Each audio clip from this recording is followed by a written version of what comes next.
adalah pada hari ini kita punya produk yang terbesar. Kita merubah namanya menjadi Bosowa Semen dari Semen Bosowa.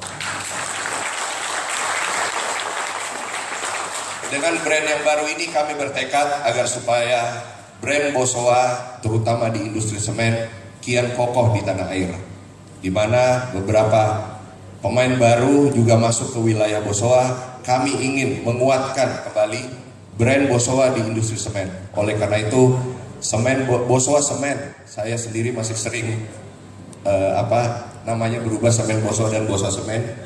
Kali ini Bosowa Semen yang pada hari ini kami mempunyai bukan hanya di Maros, pabrik kami, di mana pada tahun 1996 kami mulai membangun di Maros, dan pada tanggal 16 April tahun 1999 keluarlah semen pertama dari Kabupaten Maros.